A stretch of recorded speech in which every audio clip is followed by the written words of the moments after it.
नमस्ते दोस्तों, मैं शशि रंजन कुमार आप सभी का अपनी इस प्रतियोगी कक्षा में फिर से स्वागत करता हूं। तो दोस्तों, आपने मेरे पहला वीडियो को देखा होगा।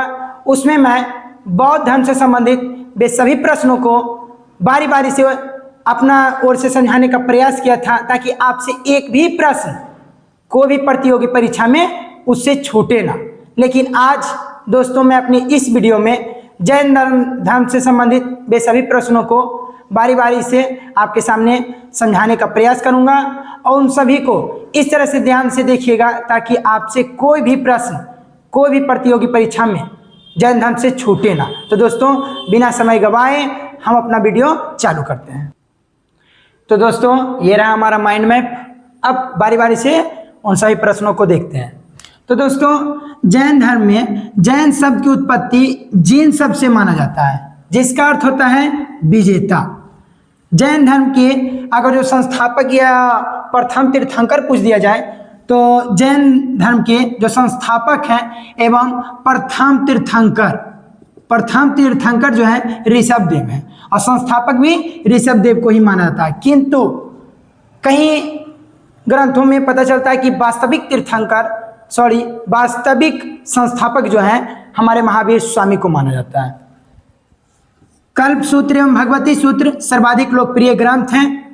जैन धर्म में कुल 24 तीर्थंकर हुए, जिसमें 24वें एवं अंतिम तीर्थंकर महावीर स्वामी थे, जो कि अंतिम एवं 24वें तीर्थंकर हुए। 23वें तीर्थंकर पार्श्वनाथ थे, जो कि काशी के इक्ष्वाकु वंशीय राजा अश्वसेन के पुत्र थे। इन्होंने 30 वर्ष की उम्र में संन्यास जीवन को ग्रहण किया था, तथा इनके द्वारा दी गई जो शिक्षाएं थी, पहला शिक्षाएं थी हिंसा ना करना, अर्थात किसी भी जीव जंतुओं को मारना नहीं, वो हिंसा ना करना। दूसरा था सदा सत्य बोलना, अर्थात आप हमेशा सत्य बोलिए, कभी भी झूठ ना बोलें। तीसरा इनका जो था वो था चोरी ना करना, और चौथा एवं अंतिम इनका जो रहा संपत्ति ना रखना। अर्थात जैन धर्म में पार्श्वनाथ ने बताए थे कि जितने भी अनुयायी होंगे जो जैन धर्म को अपनाएंगे, वे कभी भी संपत्ति अर्जित नहीं करेंगे, ना ही अपने पास संपत्ति को रखेंगे। इन चारों को उन लोगों को पालन करना पड़ेगा जो जैन धर्म के अनुयायी रहेंगे। तो यही इनका जैन धर्म में जो प्रमुख पॉइंट था। अब बारी आता है महावीर स्वामी का, जो हम आपको बताते हैं महावीर स्वामी का जन्म, उसका भी अभी दिखा देता हूं। तो ये रहा दोस्तों महावीर स्वामी। इनका जन्म, महावीर स्वामी का जन्म 540 ईसा पूर्व बिहार के वैशाली जिला के निकट कुंडल ग्राम में हुआ था। इनका बचपन का नाम वर्धमान था। इनके पिता सिद्धार्थ जो थे वह क्षत्रिय कुल के थे, और उनका वंश ज्ञात्रिक वंश था। जिस तरह से मैंने बताया था बौद्ध धर्म में, उस तरह से इनका ही वो भी महात्मा बुद्ध भी क्षत्रिय कुल के थे, और महावीर स्वामी भी क्षत्रिय कुल के हैं। इनकी माता त्रिशिला थी, इनकी पत्नी यशोदा, इनकी एक पुत्री भी थी जिनका नाम अनुज्या था। इन्हीं का दूसरा नाम प्रियदर्शना भी है। इन्होंने 30 वर्ष की उम्र में, अर्थात जब इनके माता पिता का देहांत हो गया था, तो इन्होंने 30 वर्ष की उम्र में अपने भाई नंदीवर्धन की आज्ञा के बाद घर त्यागे थे, और इन्होंने संन्यास जीवन ग्रहण कर लिया था। इन्होंने 12 वर्षों की कठिन तपस्या की।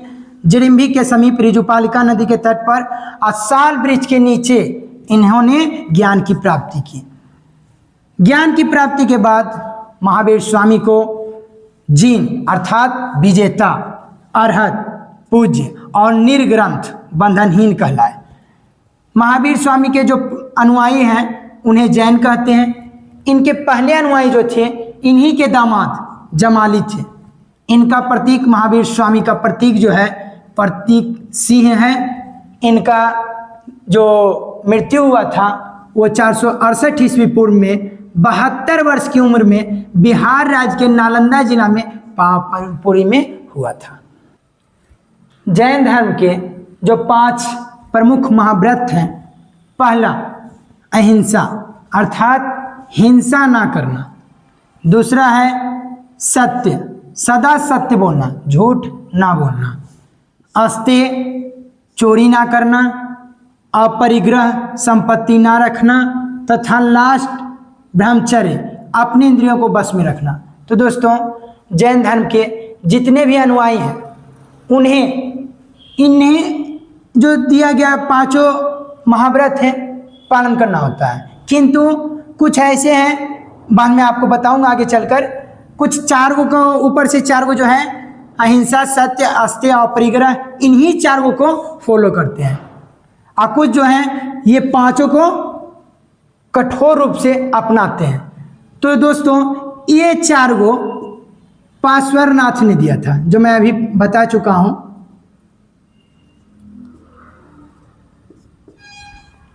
पार्श्वनाथ ने इन 4 को शिक्षा दिया, अर्थात ये 4 शिक्षाएं पार्श्वनाथ द्वारा दी गई। 5वां जो है ये महावीर स्वामी द्वारा प्रतिपादित किया गया। जैन धर्म के जो त्रिरत्न है, पहला है सम्यक दर्शन अर्थात सही विश्वास, दूसरा है सम्यक ज्ञान अर्थात सही ज्ञान, और तीसरा और लास्ट है सम्यक चरित्र, सही आचरण। इनमें प्रमुख त्यौहार भी होते हैं जैन धर्म के। तो जैन धर्म के जो प्रमुख त्यौहार हैं वे पहला है महावीर जयंती, जो उनके जन्म पर मनाया जाता है। दूसरा है पर्युषण, तीसरा है अष्टानहिका, तथा चौथा दीपावली है। ये 4 प्रमुख त्यौहार हैं जैन धर्म में। तो दोस्तों, यहाँ मैंने उन प्रमुख जैन तीर्थंकरों अर्थात कुल 24 तीर्थंकरों में से मैं प्रमुख तीर्थंकरों का नाम यहाँ लिखा हूँ तथा उनका प्रतीक चिन्ह भी दिया हूँ, जो अक्सर प्रतियोगी परीक्षा में पूछे जाते हैं। तो एक साइड में लिखा हूँ जैन तीर्थंकरों के नाम और दूसरा साइड में लिखा हूँ उनका प्रतीक चिन्ह। तो प्रथम तीर्थंकर जो थे ऋषभदेव थे, उनका प्रतीक चिन्ह अगर जो देखा जाए तो सांड है। दूसरा अजीतनाथ थे, उनका प्रतीक चिन्ह हाथी है। तीसरा संभवनाथ है, जो कि प्रतीक चिन्ह उनका घोड़ा है। चौथा सुपार्श्वनाथ हैं, सप्तम सुपार्श्वनाथ हैं, जिनका प्रतीक चिन्ह स्वास्तिक है। शांतिनाथ जो कि 16वां है, इनका हिरण है। अरहनाथ जो कि 18वां, इनका मीन अर्थात मछली होता है, वो इसका प्रतीक चिन्ह है। नामीनाथ जो कि 21वें, इनका प्रतीक चिन्ह नीलकमल है। अरिष्टनेमी 22वें हैं, जिनका प्रतीक चिन्ह शंख है। पार्श्वनाथ 23वें, जिनका प्रतीक चिन्ह सर्प है। और लास्ट जो है अंतिम एवं 24वें तीर्थंकर महावीर स्वामी, जिनका प्रतीक चिन्ह सिंह है। अब देखिए दोस्तों, इसमें कितना बार पूछ लेता है कि बताइए प्रथम तीर्थंकर अर्थात किन 2 तीर्थंकरों का नाम ऋग्वेद में मिलता है, ऋग्वेद से पता चलता है। तो प्रथम तीर्थंकर ऋषभदेव एवं 22वें तीर्थंकर अरिष्टनेमी, यही 2 तीर्थंकरों का नाम ऋग्वेद से पता चलता है। ये रहा दोस्तों जैन धर्म के संप्रदायों में निम्नलिखित 8 प्रतीक, पवित्र प्रतीक, जिन्हें अष्टमंगल भी कहा जाता है। ये 8 प्रतीक का नाम क्रमवार दिया गया है। पहला प्रतीक है स्वस्तिक, अर्थात सभी मानवों के लिए शांति और कल्याण का प्रतीक। स्वस्तिक जो होता है सभी मानवों के लिए शांति और कल्याण का प्रतीक होता है। नंदवर्त यह एक बड़ा स्वस्तिक है जिसके 9 सिरे होते हैं। भद्रासन एक सिंहासन जिसे जैन के चरणों द्वारा पवित्र किया गया है। श्रीवत्स जिसको कहा जाता है अंतहीन गांठ भी कहा जाता है। तीर्थंकर की छाती में प्रकट हुआ एक चिन्ह जो उनका शुद्धता का प्रतीक है। दर्पण एक शीशा जिसमें अंतरात्मा प्रतिबिंबित होती है। मीन युगल मछलियों का युगल जो इंद्रियों पर विजय का प्रतीक माना जाता है। वर्धमानक दीपक की भांति उपयोग किए जाने वाली एक छिछली प्लेट जो धन और योग्यता में वृद्धि को प्रदर्शित करता है। एवं अंतिम एवं 8वां पवित्र प्रतीक कलश है जो शुद्ध जल से भरा होता है, एक बर्तन होता है जो जल का प्रतीक माना जाता है। तो दोस्तों यहाँ जो प्रमुख जैन संगीतियाँ हुई वो प्रमुख 2 थी। प्रथम जैन संगीति जो हुआ वो तृतीय शताब्दी अर्थात 300 ईस्वी पूर्व स्थूल भट्ट की अध्यक्षता में पाटलिपुत्र में हुआ था। और द्वितीय जैन संगीति जो 512 ईस्वी में देवर्धि क्षमा श्रमण की अध्यक्षता में गुजरात के बल्लभी में हुआ था। दोस्तों, जो हमारे भद्रबाहु थे और स्थूलभद्र, ये जैन धर्म के दो प्रमुख अनुयायी थे। भद्रबाहु अपने ज्ञान और तप के बल पर उन्हें पता चल गया था कि मगध में आगे चलकर 12 वर्षों की भीषण अकाल पड़ने वाला है, इसलिए वो और उनके जो अनुयायी थे वो कर्नाटक चले गए। लेकिन स्थूलभद्र एवं उनके जो अनुयायी थे वो मगध में ही रुक गए। लेकिन जब बाद में आए तो जब प्रथम जैन संगीति हुई उसमें स्थूलभद्र की अध्यक्षता थी, जो भद्रबाहु इस संगीति को नकारे। और इस प्रकार जैन धर्म में दो विचारधाराएं पनपी और जैन धर्म के दो अनुयायी हुए, एक स्थूलभद्र और भद्रबाहु। इनके अनुयायी श्वेतांबर कहलाए और इनके अनुयायी दिगंबर कहलाए। दोस्तों, दिगंबर शाखा के जो प्रमुख विचारधाराएं थी, पहला, दिगंबर संप्रदाय के जो भिक्षु थे बस धारण नहीं करते थे, अर्थात यह पंथ जो था पूर्ण नग्नता का समर्थन करता है। दूसरा, महिला भिक्षु या भिक्षुनियां बिना की सिली हुई श्वेत साड़ी पहनती है और उन्हें अरिकाएं कहा जाता है।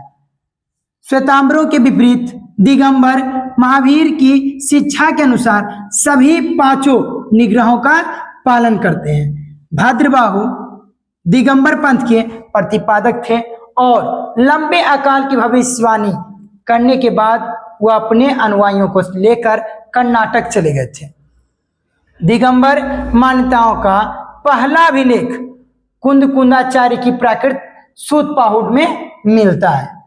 दिगंबर जैनियों की मान्यताएं जो है कि महिलाएं तीर्थंकर नहीं हो सकती और 19वें तीर्थंकर मल्लीनाथ पुरुष थे, जबकि अगर जो श्वेतांबर जैन उन्हें मानते हैं कि महिला तीर्थंकर मल्लीबाई के रूप में मानते हैं, अर्थात ये मल्लीनाथ पुरुष मानते हैं दिगंबर, लेकिन श्वेतांबर जैनी उन्हें मल्लीबाई के रूप में मानते हैं, जो समझते हैं कि ये एक महिला थी।